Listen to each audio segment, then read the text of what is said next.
All right, get ready for your mind to be blown. One of the most powerful examples you will ever see of how sports translates to career success. Let's talk about all the different ways, just during the course of a procedure, that playing a sport comes into play. So I think preparation is a huge one. So I think game plan is one.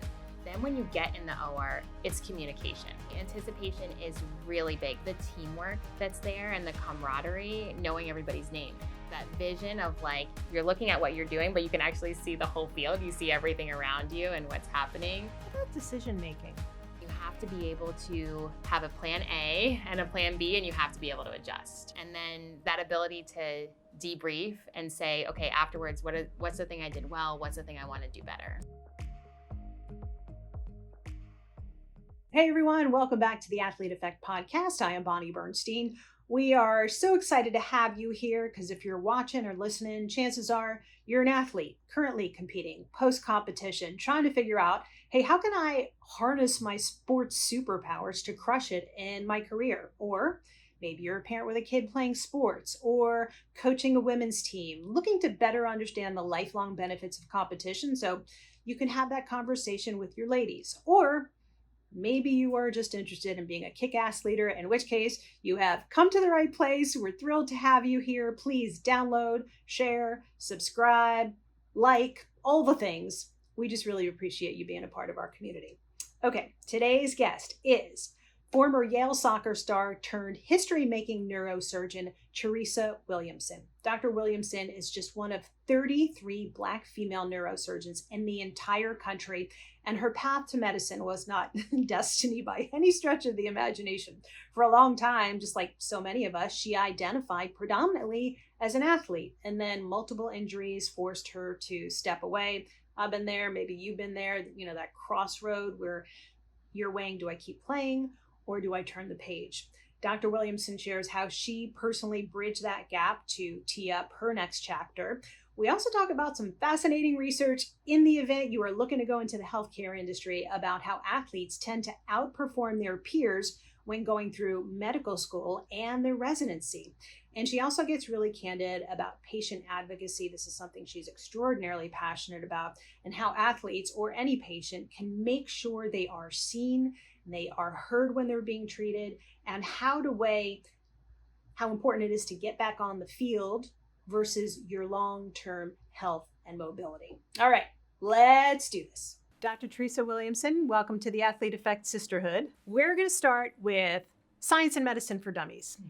Please explain to me the difference between neuroscience, neurosurgery, neurology, and neurotech, and then how they all work together. Yeah, absolutely. Surprisingly, those are not all the same thing, I even realize though they this. sound like they are. So when we think about neuroscience, it's the study of anything in the nervous system, which could be brain, spine, peripheral nerves, meaning nerves that go anywhere to your arms, legs, etc.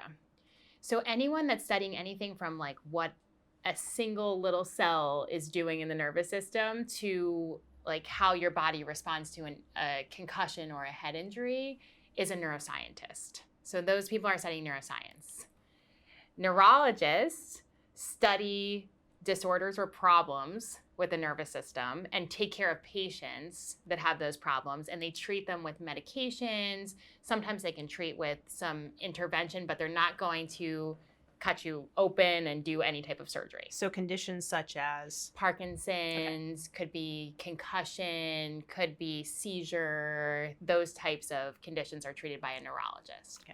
Neurosurgeons, we work really closely with neurologists because we treat similar diseases, but we take on the disease once there's a target or a place where we can do surgery. If you make it really easy, honestly, usually it's something's pressing on something in the nervous system, and then we make that stop. And then the neurologists determine if they can fix it, or if they can't, then they come to the neurosurgeons. That's right. And they say, okay, you fix it. That's right. That's right. And any of the things that we use to fix it are neurotech. Okay. So basically any of the things that probably the neuroscientists, sometimes the neurologists, sometimes the neurosurgeons, sometimes all of us together have developed to help with nervous system problems is neurotech. So as I was preparing for us to sit down and talk, I started thinking about how you are a pioneer and that you are the first female Black neurosurgeon in the history of the Harvard medical system. And that it's so different than when we grew up. So I actually did some research about girls who were growing up in the 80s and 90s. What did they dream of doing? And the most popular answers were a teacher, a nurse, a secretary, a flight attendant, and a hairdresser. So fast forward to 2026, and what do girls growing up in this era dream of doing? And the answers now: doctor, lawyer, scientist, engineer or STEM, or content creator, social influencer. Or all of the above. Or all the above. What prompted young Terry to decide at a point when most girls weren't thinking they wanted to be, or even could be, a doctor, that you wanted to be? Yeah, it's interesting because I think I didn't set out, like I wasn't, chopping my Barbie's head off to do like brain surgery on them or anything like that.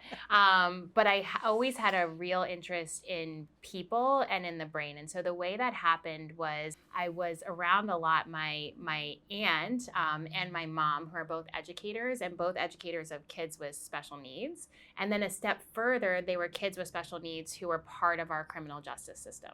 And so there was always this very obvious exposure to what the brain looks like when it doesn't necessarily develop in a typical way, and how that is impacted by society. And so I would literally hang out with my aunt on weekends, who had no work-life boundaries, and would have the two of us maybe, and also like one of her students hanging out, going mini golfing, etc. And so I really followed in her footsteps of wanting to be that type of care provider, wanting to help guide young people in their lives in that way. And so I, of course, went through my whole time thinking I was going to be a teacher and teach in special ed. And interesting, she was the one that said to me, no, you're going to be a doctor. And she's like, you love science. You absolutely love the development of the brain. Like I was always doing like the summer science camps or workshops or things. She's like, this is going to be you, and this is what you're going to do. And so then I started pursuing that path and found my way slowly to neurosurgery. So in the summer, you were doing science camps, not sports camps? Yeah, so I did both. I actually have I have like, the puffy paint shirts. I don't know if you remember making those. And I had my like jersey said science camp on it because they used to tease me a little bit about the fact that when I wasn't on the field, I was probably at science camp. I love asking people where sports isn't their primary career story, what the actual origin story was. So who inspired you to get into sports, and what were you getting into when you were younger? Yes, yeah. So I would say my big sister for sure. I'm a second sister. I have an older brother too. Youngest of three. I'm the youngest of three. Yes, exactly. And so if my sister was doing something, I wanted to do it. And so I started playing soccer when I was 3.5, and I would get like a little bit frustrated by the other 3.5-year-olds because they didn't know what they were doing yet. Were you telling them that they didn't know what they were doing yet? Yeah, and like trying to like run right through them. I remember my mom putting the water jugs in the yard and being like, "This is how you go around." So that was probably my start to soccer. And give me a rundown of the list of all the sports you played. I did soccer. I did softball for exactly 1 season. I ran track actually from first grade through high school. Sprinter, distance? I did like events? middle. Yeah, I did middle and I did field events. So I would long jump. I did the pentathlon at the Junior Olympics in 3rd grade. I was a junior Olympian. Wow. Yeah, I got to go to like North Carolina, UNC, and run on their track, which was super cool. I played basketball. Oh, I played field hockey in high school because our high school, the soccer was in the spring, so then I needed something to do in the fall. So I picked up field hockey for a hot second, and I think that might be all. Why did soccer stick? I've always loved the game, and I think I love like the being outside, piece of it, first of all, like the outdoor sport, even if you were sometimes outside in way colder conditions than you wanted to be. But I love like a rainy mud game. Like that was always my favorite. I think like having a big team is really fun. Like 11 people on the field is really cool. I think there's also this like great tactical side to it. Like you're not stopping every minute to reset the play. You've got to figure it out and learn on the fly what you're doing. And I think there's like a ton of like communication that you can do with your teammates in those moments where you start to really bond. And so I feel like a lot of the same people that I played with for a long time, we just ended up being really good friends. I was so surprised when we were doing our prep interview, when you told me that early on, you were playing on all boys teams growing up outside of Philly. Yes. And I'm thinking, okay, so this is mid 80s now. And in my head, I feel like, okay, girls soccer teams should already be happening. Yes. And it's funny because I don't exactly remember. I'm sure it was my mom, my parents that put me into, onto the boys teams, because they definitely had girls teams. But my mom was very much like a you will do it as well as everybody kind of person. Oh, so this is more of a challenge for you, not that the teams didn't actually exist.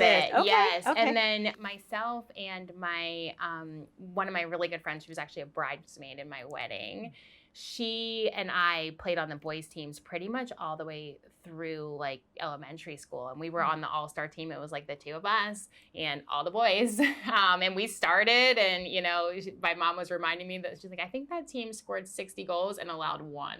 Yeah. Like it was just like a really dominant team. How do you think that impacted your development? Obviously, your mom had some ideas about how it could, but how do you actually feel, especially, okay, so you're playing with the boys through elementary school, and then when you're getting to high school, you're playing with all girls. So how would you compare your development level when you got into high school based on what your earlier experiences were? Yeah, I think it was great from a like toughness perspective. I think people tend to, and I think it's changing, but they tend to talk to boys a little bit different than they talk to girls. And I think the fact that we were on the team, or I was on that team, they didn't really have a choice. I remember one time like chesting a ball that came at me like a rocket, and I was like 8, and it like totally knocked the wind out of me. But I remember like looking around and being like, oh yeah, no, we're not like crying about this. Because they're all looking at you to see 100%. how you're going to be reacting. Like, how is she going to react? And I was like, oh no, we're going for this. Like, we're just going to keep running. And I feel like there was definitely a toughness piece that came from that. What was your favorite position on the soccer pitch? Center mid. And the reason is because the center midfielder is right in the middle. They're between the defense and the forwards. So you get to both pass, you can shoot, you can play defense, and you get to sort of lead from the field. I liked that ability to control my environment. Defender is what I ultimately played. I had a great coach who switched me the position, and I think being in the back, that's where you're preventing the other team from scoring, and you're also the start of the attack. You then become kind of a coach on the field, which I loved too. It takes a different type of player to be a defender. Everybody wants to be the one who's scoring a goal. Why did you gravitate toward that? I think, part of it was a great coach that supported and saw the characteristics in me of, this person beyond being tall and good in the air, she can jump and head the ball. She also, is a leader and is composed. Like I could, kind of slow the game down rather than just try to clear the ball out. Like, let's dribble out and find someone to pass to. If I said to you, you could only take one memory from your youth soccer experience, and I know that there are articles and I've seen the pictures, so I know that there are a lot, but if I said you could only hold on to one youth soccer memory, what would that be? I would say probably the game that I got recruited for college, actually, like the game that the Yale coaches saw me at. That's like, if I think of a game, I can remember the goal. And I scored 2, I should say, goals. Both were coming from the back. One was a free kick that was over the goalie's head from far out, and the other one was a header on a corner. And I just remember that game feeling so inspired and excited about the game. I would say probably that was maybe my number 1. Did you know they were coming?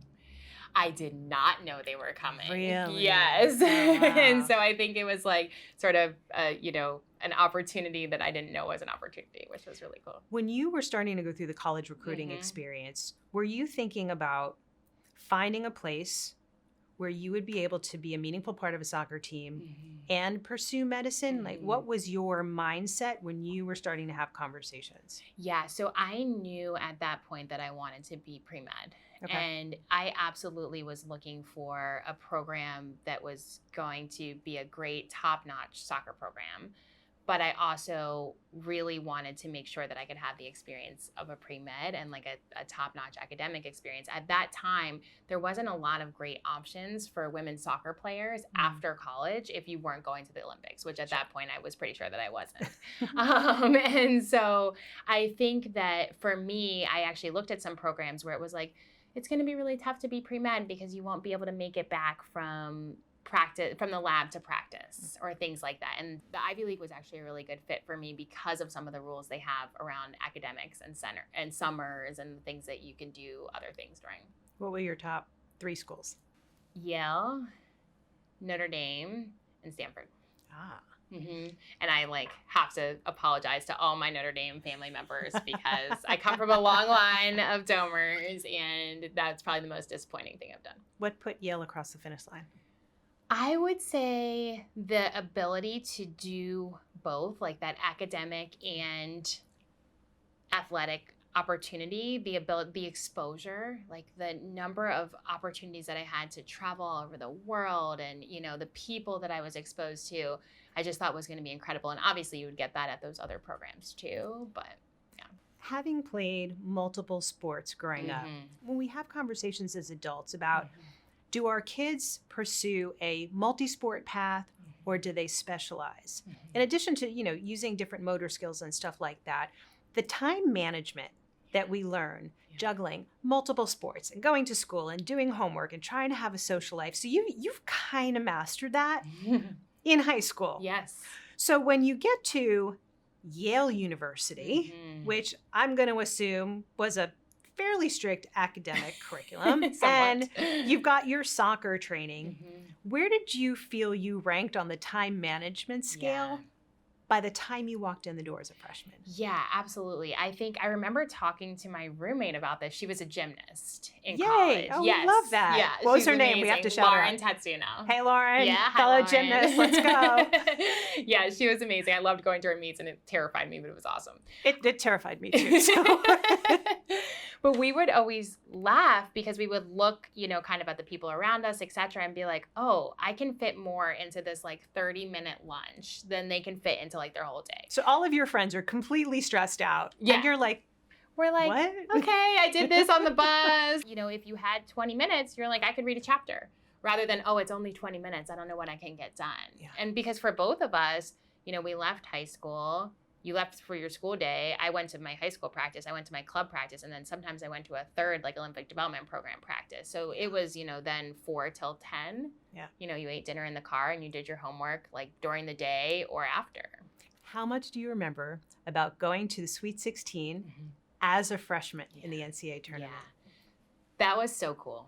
Yeah. It was just it was so cool to be in the NCAA tournament. It's what you dream of. It's what you watch on TV. And then you're there and everything's just bigger, right? They, all the gear, all the, I think it was the first time we had to sell tickets to our game, which was really exciting. Oh, people want to be here Come so watch bad. Us They play, bought please. a ticket. Have a cupcake. Exactly. So that was super fun. And then we had some really special games. So one, we beat Duke in to go to the Sweet 16 at the quite literal last second of the game. The ball rolled over the line at 89-59. So that was a really cool celebration, a huge upset. And then the extra bonus for me was when we went to the Sweet 16, we played against Notre Dame, and my sister was a senior at Notre Dame. So I got to visit with her friends and hang out there too, which was really cool. Was she rooting for her team or your team? I think she was rooting for me and also Notre Dame. As far as you know. Yes, completely. As far as I know. I think there were signs that said go Irish and go Terry. Yes, I envision her coming in with the jersey that's half green and half Yale Bulldog situation. Exactly. Okay, I'm going to ask you this question. I have yet to have anybody I've spoken about this say yes. Okay. So no pressure. Okay. At any point during your club, high school, college career, did it dawn on you that everything that you were learning on the field was going to be instrumental in your ascension as a surgeon? No. Why? I think because my identity was an athlete. Yeah. Like I was so all in as an athlete that like if you asked me like what am I going to do, I would have said like I'm a soccer player. You know, even though I was like also a great student and also did science camp and also like it was just so deeply rooted in my identity, which is probably why I learned so much that I can use later. Now, you had a chance to play semi-pro for a bit because pro soccer really wasn't as elevated as it is now. That's right. But what do you remember about when you had to transition? When your soccer career was officially over and it was time to drill down specifically on your medical studies and your career? I remember that time like it was yesterday. And so it was a third knee injury. So I had 2 surgeries and then I re-injured my knee again for a third time. And I remember having the conversation with the same orthopedic surgeon that did my high school surgery and my college surgery. And he was like, I think this is it, which is like an end of life conversation with an athlete. It's, you know, it is so intense and you're sort of like, oh, this is this thing that I've been building my whole life and also is a huge piece of me. And this was when? This was my in college? junior year of college. Okay. And so it was a really hard transition because you like, I don't know how you imagine it, right? You go out with like the gold medal and that's, you know, but it certainly wasn't like you imagine it in a doctor's office. And so I think for me, it was really important that I brought even directly like the movement and sports piece right into my next path. So actually what I did right away was start a sports empowerment program for the homeless population of New Haven. And so I quite literally would go by myself. This is like a theme, like me hanging out by myself with a bunch of guys to a homeless shelter with like 80 men and like run an exercise class. And like if I was walking around campus, people would be like, it's exercise lady. And so I taught about like health and exercise and fitness. And I eventually brought other athletes and friends. We all went together and would put on these classes. And that was like a huge step for me to be able to transition. Like you can take something you're super passionate about and do it in a different way. So I had a very similar situation my freshman year. So very first meet freshman year at Maryland, competed in, I did gymnastics there and I blew out my ACL. And I'm just getting my career started. And I'll never forget the orthopedic coming in and after he reconstructed my knee, he said, I need to prepare you. Your career might be over.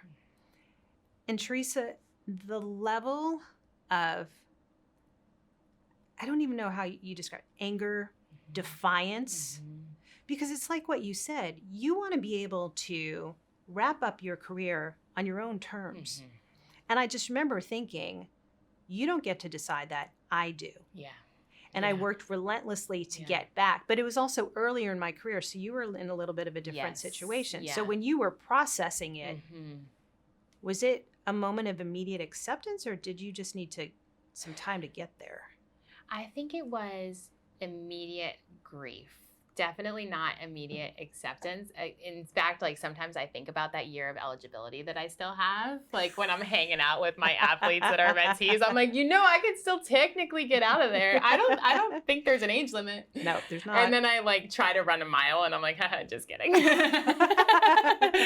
But no, I think there was always that piece of me that was thinking like, oh, like what about this and what about this? It would be nice to do this one more thing. And so it took a little while. So your career's over at Yale and you decide to stay for med school. Had you already decided that neurosurgery was the specialty that you wanted to pursue, or were you still trying to figure it out in your head? I was definitely still trying to figure it out. So I started thinking that I wanted to be a child psychologist, going back to the teaching and the special education. And I quickly realized that that was a tough field for me, maybe a little bit because of my athlete personality of like, I'm going to get in here and fix this thing, which that's not really how that field goes necessarily. And then I started shadowing and spending time with the neurosurgeons. There was a neurosurgeon who actually had been a Yale football player that used to let me come into his clinic. And I realized like, wow, this is like top-notch team atmosphere with patients on their sickest days, having these incredible conversations with patients and then like honing this technical skill. And so probably around second, third year med school, I was like, this is going to be it. When you were walking around campus thinking about moving toward neurosurgery, how many of your classmates look like you? In my class at medical school, maybe 2 or 3. And how did you process that? I think, I felt a large amount of responsibility for representation, not necessarily of, ourselves, but of the communities we come from. So from our patients' perspective, like I would be really bothered by conversations that I would hear over rounds where people would say something like, oh, is this person like a contributor to society, or what did they even do, or just these sort of like, oh, this person's totally crazy. And in my head I'm thinking like, that could 100% be my cousin, my brother, and so for me, I felt like this real tension there of wanting to represent their lives and their stories and making sure that those stories were told. What was the catalyst when you said, okay, I'm going to turn my attention full time.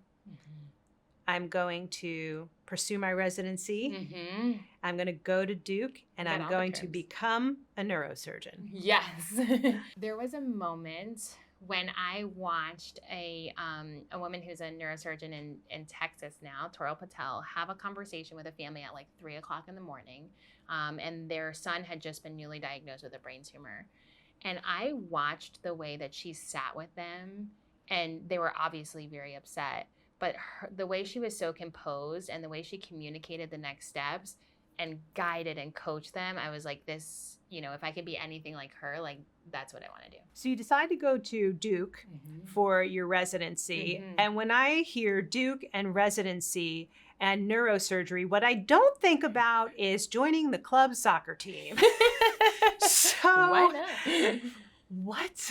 Yes, we had a team called the Kicking Astrocytes. Okay. Astrocytes are a type of brain cell. Oh, I totally knew that. Yeah, that's probably obvious to everybody. Yeah, of course. We had a soccer team of, actually, there were several other college soccer players. And Melissa Erickson was an orthopedic surgeon, but she's also appointed in our department, so we let her play. And she played soccer in college. And then another mentor of mine, Isaac Karikari, had played soccer, I think, all the way through high school. And so we were pretty good. We hung in there I don't know who we were playing against, but we were good. Was it students, or was there anybody on the faculty on the team? Yes, we had faculty, really? Residents, yes. Okay, yes. So how did that impact the teacher-student dynamics? I think it really helped to formulate friendships and helped to, I think, gain that respect of, I remember one of my mentors, Dr. Karikari, one of the other faculty was kind of teasing me about something. He's like, oh, I could totally take you in soccer. He's like, no, I've seen her play. You could not, actually. It's like a little bit of extra respect. Like, you're not going to mess with this, a little are you? street cred, a little like seeing the leadership, seeing you shoot the ball, and then they're like, oh, okay. Honest question.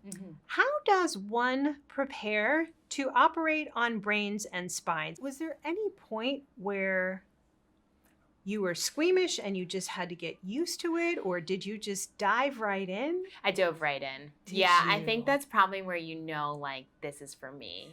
When you're like when I was on my OBGYN rotation in medical school, I was hoping for the C-section. I was like, let's go to surgery. Really? So I do think that when you have that sort of technical piece, that becomes really fun for you. And also it's kind of the cleanest thing you can do because you surround everything with sterile drapes and towels.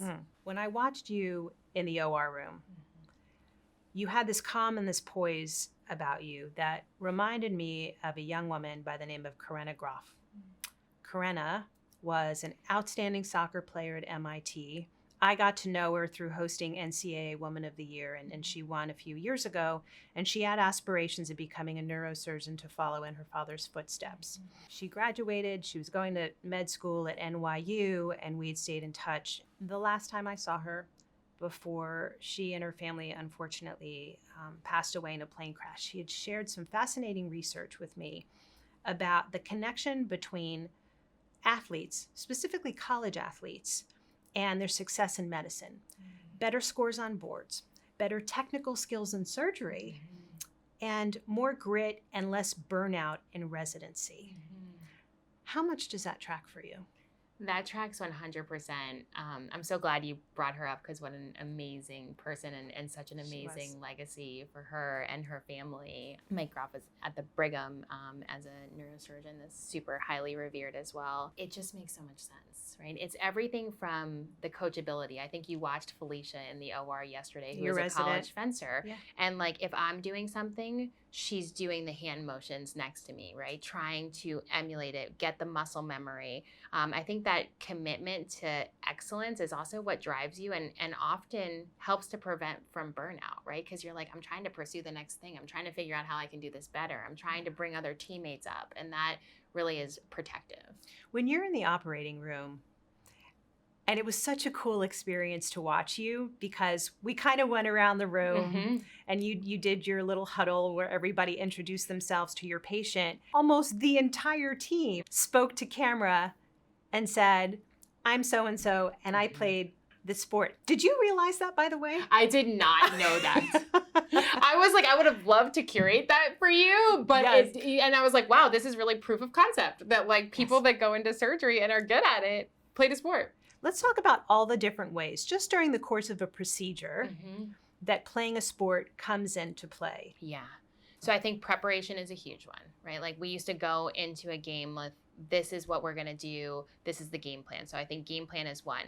Then when you get in the OR, it's communication, right? I was a defender in soccer. I was like playing the game and then coaching the game at the same time, right? Like so you had a level of anticipation too, because you're seeing the field. Exactly. Anticipation is really big. So you might have noticed when I ask for an instrument, I also ask for the next instrument that I want. Who's on deck? Yeah, who's on deck? What's on deck? And then literally who's on deck is the x-ray tech in the room. Like, how do I keep this moving efficiently? Because time in the OR is really important for the patient's outcome. The longer they spend, the worse they potentially do. So I think when it comes to that anticipation, that's really important. The teamwork that's there and the camaraderie, knowing everybody's name is a thing that I think really matters. That vision of like, you're looking at what you're doing, but you can actually see the whole field. You see everything around you and what's happening, I think is really important. And then that ability to debrief and say, okay, afterwards, what's the thing I did well? What's the thing I want to do better? How about decision making?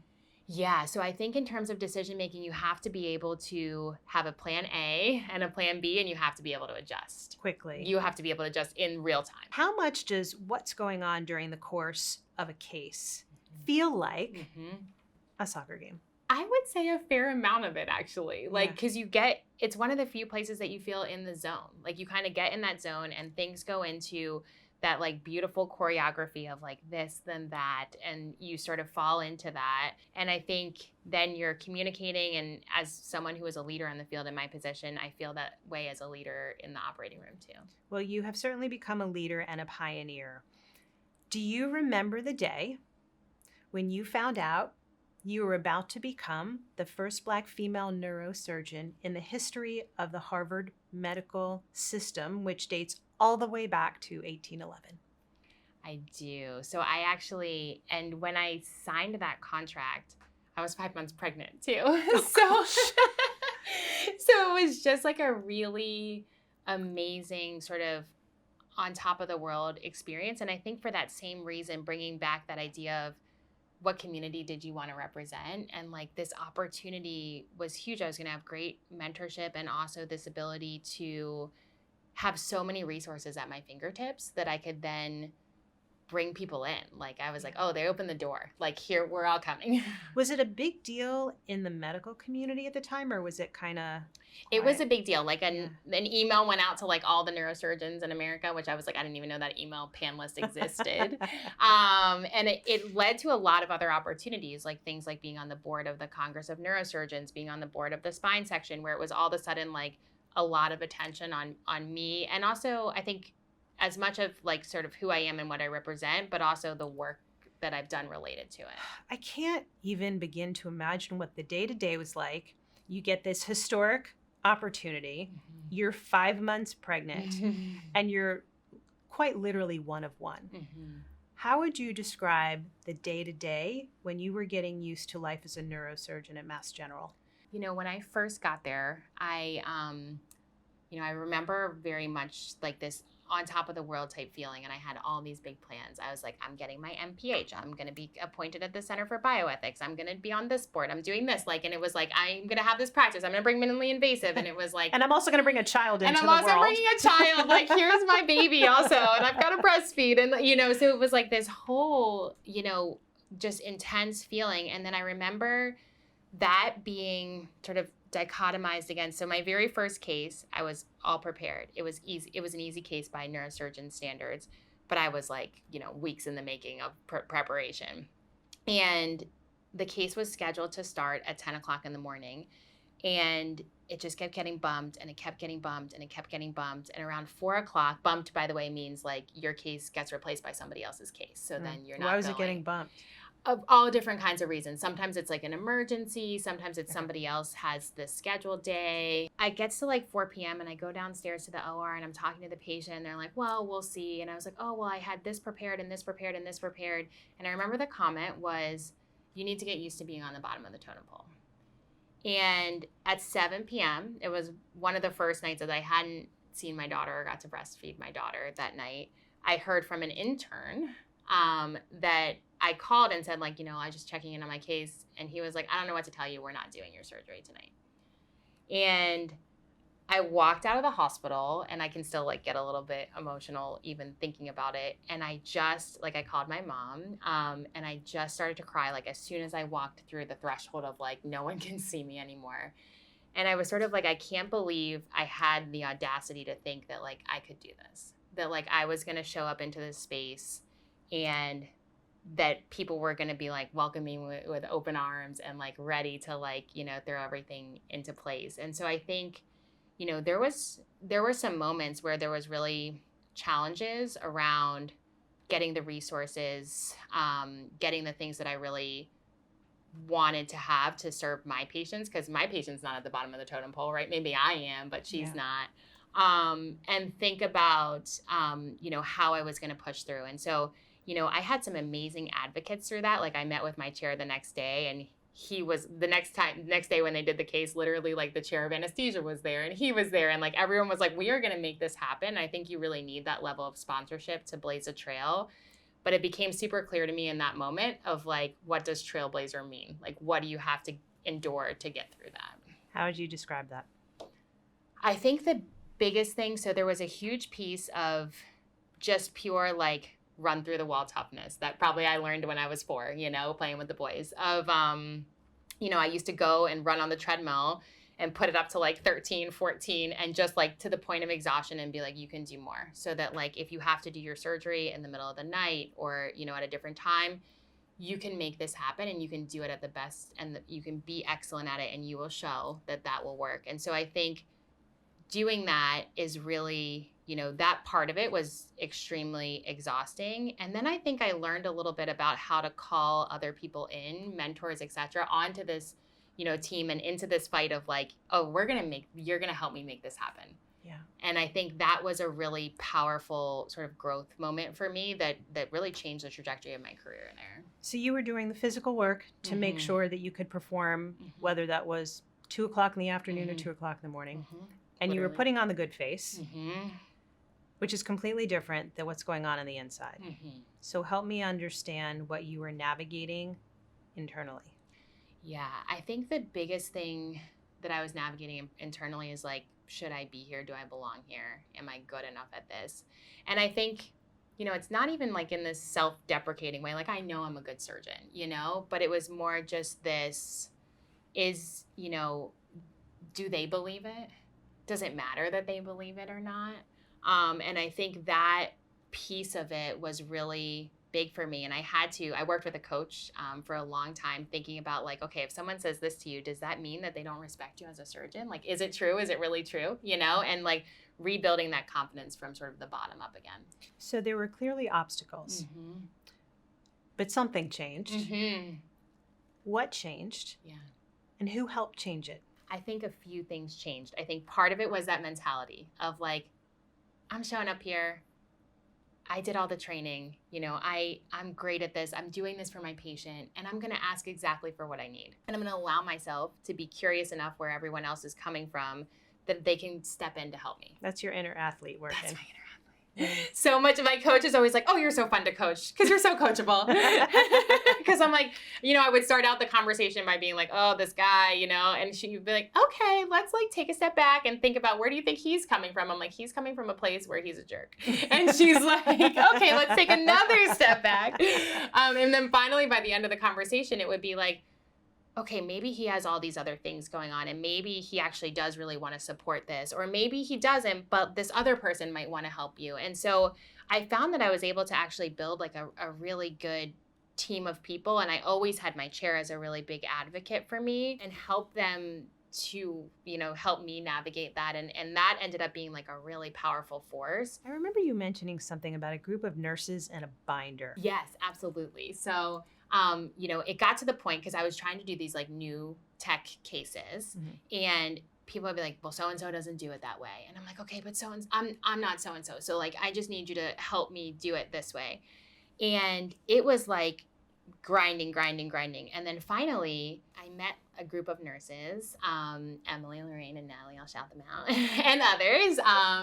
But they were like, oh, this is really fun. We can do these cases. Like, we've come from places where they've done these cases. And so they literally made a binder of every case that I do, exactly what I want, including like put Beyonce on, like if she's like she likes to listen to Beyonce, and then like every instrument, everything laid out, which was just so great. And then, that way we already had that game plan together, and we already had everything together. And so that was really amazing.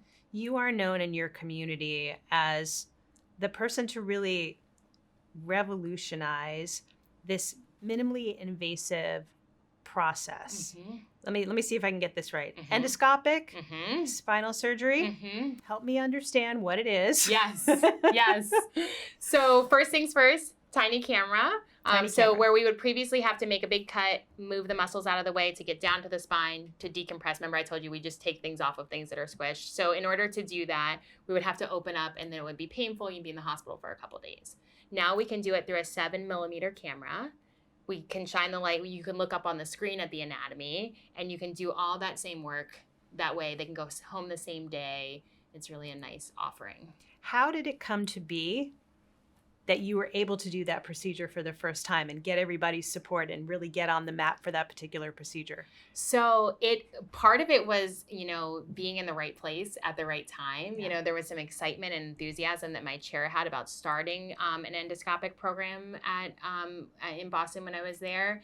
And I think, also knowing how to navigate some of the conversations with OR staff. At that point, we had built the team. We had built the rapport. They were excited. They were like, yeah, we can do this. Let's do it, and talking to the patients, etc.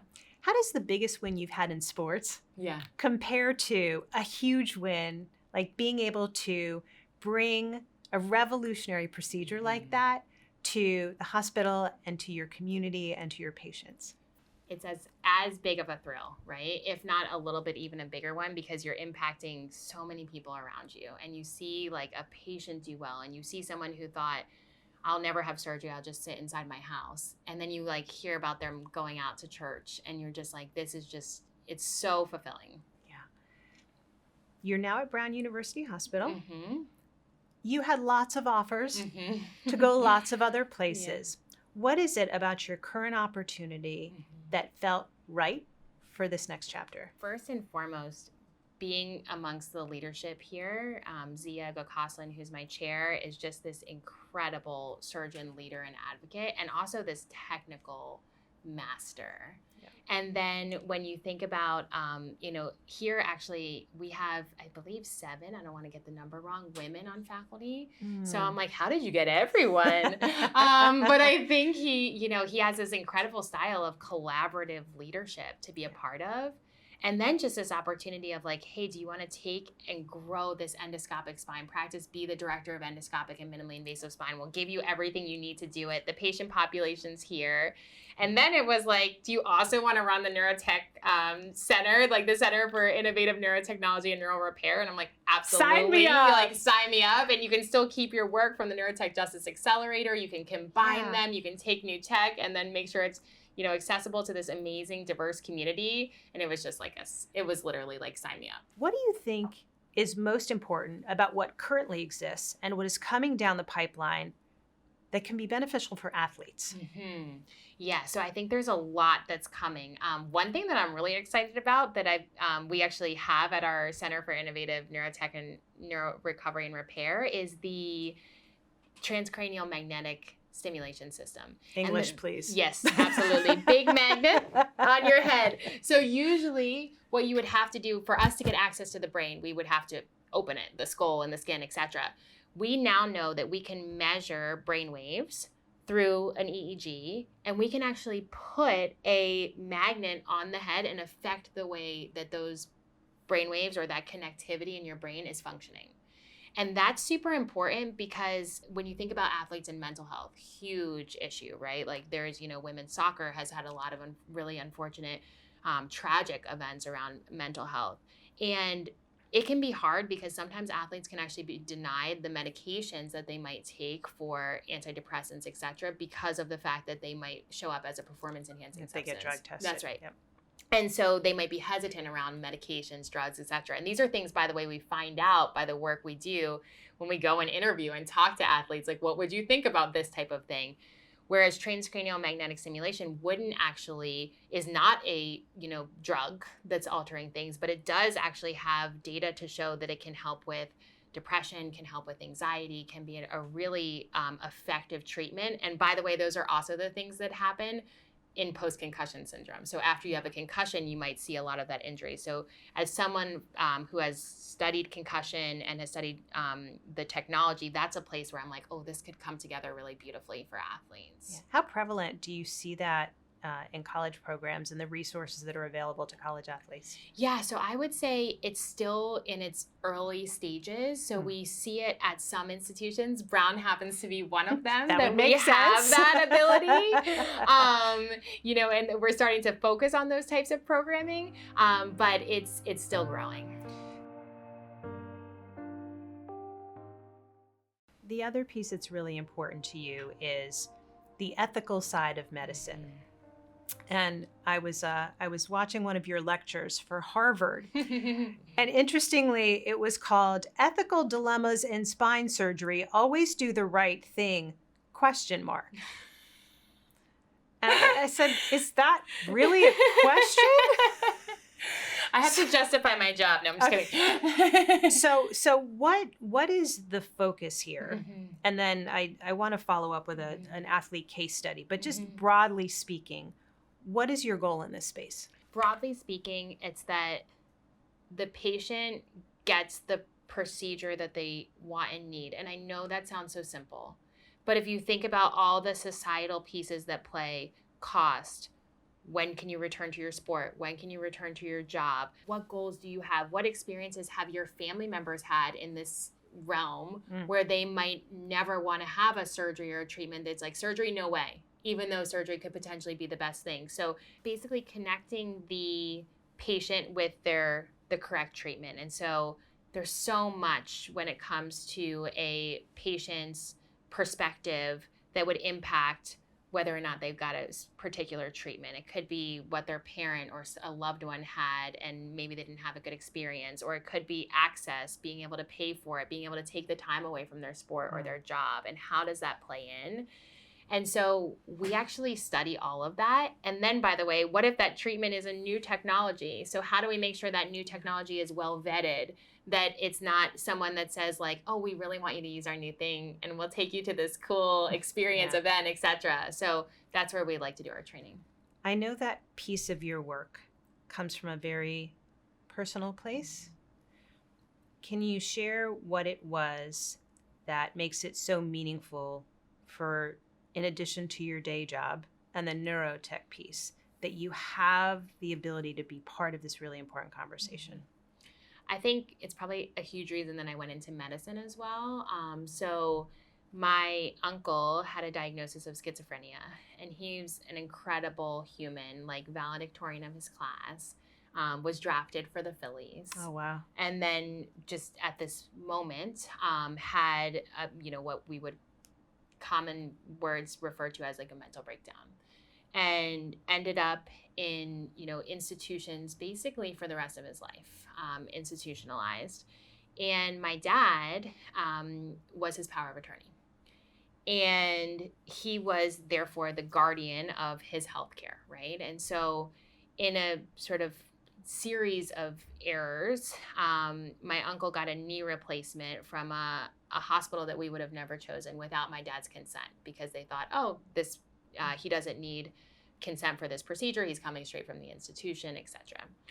And the way we found out that he had had the surgery was when he had had such a bad infection and complication from the surgery. And I remember getting that call because we had the landlines in high school. And I saw the impact it made on my dad. Very specifically, he needed a hip replacement surgery, which is like, hip replacement's like slam dunk surgery. Like, people do great with that surgery in general. And he waited 6 years of like not being able to play with his grandkids on the floor. It was actually walking me down the aisle for his wedding that I finally was like, Dad, you have to get a hip replacement so you can walk me down the aisle. And he finally got that procedure. I actually linked him up with an African-American orthopedic surgeon, which I think really helped to form that bond. That's why that part of it is so important. And he went forward to have that surgery. So for me, surgical ethics and the access and understanding people's story, not just like the person that's sitting right in front of you and you don't know all that background. It's not that we have to know that about every patient. We just have to be prepared to help them through the process. Typically, it may not have anything to do with you, your area of expertise, the quality of care, but I feel like there's just this general fear about doctors, surgeons, surgery, and hospitals. That's right. And for us as athletes, the reality is what we do is very physical in nature. There's a high probability we're going to get hurt. Mm-hmm. And we may be in a situation where we just want to get back on the field. Mm-hmm. Our coach definitely wants us back on the field. Mm-hmm. But trying to figure out what is best and the whole process is hard, scary, and confusing. Mm-hmm. So from your advocate perch, can you share a case study about something that will resonate with our audience that helps us all better understand how to do it? I'm thinking of a women's hockey player that I had, collegiate women's hockey player, Division I, very good, a goalie. And she had a problem in her spine, which actually is pretty common in people with repetitive injury, where she had a slip in front of one bone in front of the other. And she was in horrific pain and was starting to have weakness. And now you're a young person thinking about like weakness in your legs that could be permanent. Like, that's a huge deal beyond the playing field. And to a parent, gosh, like such a big deal as well. She came to my office, and I think what she did is really powerful and should probably be mimicked by other people. She came to my office for a second opinion outside of her, university infrastructure of like, what is the best medical thing to do? Because there's the best thing to get you back to the field the fastest, which could be, an injection or some medication. But then there's the structural piece. Then there's a piece of who's thinking about, she was someone that wanted to have kids someday. Okay, what's going to happen if your spine is like this and then you become pregnant and have all those changes? So really being able to walk her through that. She ultimately did decide to get a fusion, and which was really brave surgery. So she ended up having a big surgery, doing really, really well. But, the downside of that was that was the end of her hockey career. Did it have to be? Not necessarily, but just based on the timing, based on the response of the program and the ability to get her back in and the extra time she would have needed. So I think there's that upfront piece of making sure the community you're around is really supportive. And then there's also that piece of advocating for your health over everything else. What happens if an athlete's in a situation where the coach, whether it is a coach direct conversation with somebody like you or a coach through a team doctor, is focusing first and foremost on how quickly you can get them back playing? Yeah. So I think in that scenario, it should be like the red flags, right? And I've gotten those phone calls from like, and it's, the team doctor or the coach rather than the player. If you are a player in that scenario, I think it's really important that you get to be part of that conversation. You are the patient. Like informed consent is with you. Do you say that to the team doctor or the coach? Yeah. Why is the athlete not a part of this conversation? Absolutely. Or like, what do they think? This is really important that, I relay this information directly also, because as a physician, I pride myself on my ability to connect with patients. Yeah. I'm like, I've never met this person. I don't know what they would want. Like, I need to ask them a few follow-up questions. Do you approach things with athletes differently because you yourself were an athlete? Yes. I think I would say, like, even when I was talking to that women's hockey player, like, we like cried in my office, because it's that like end of career discussion that we were talking about, like just that knowledge of like what this means for you. There's got to be a level of comfort that you create by virtue of you being an athlete. And I would say the same has to be the case for little girls who look like you and want to grow up to do what you do. How many Black female neurosurgeons are there in this country? 33.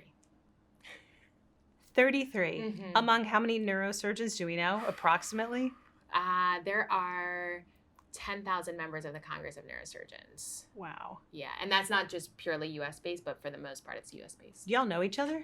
The 33 of us? Yeah. Absolutely. We often run into each other, and we're like, we have a text thread. Yeah, I was going to say. sure. Okay, so if I entered the group chat, yes, what would I hear among 33 neurosurgeons that I might not expect? Beyond all the like planning of trips, because sometimes we're like, we got to get away, together.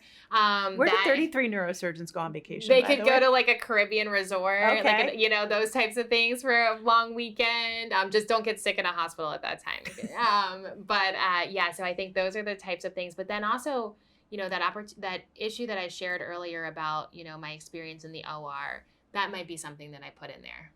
Yeah. Like what happened here? What was the, I'm feeling like this. I'm feeling like I can't command the respect of the OR the way I want to. I'm feeling like I can't find that balance between the OR staff respecting me and, thinking that I'm, yelling or bossy or mean. Yeah. Those other things that get discussed too. Every single one of you needed a champion to get where you are. Who would you say has been your biggest champion? Yeah. So I would say, other than my parents and my mom, my mom will run through walls for me. I think that, when I think of in neurosurgery, I would say Alan Friedman.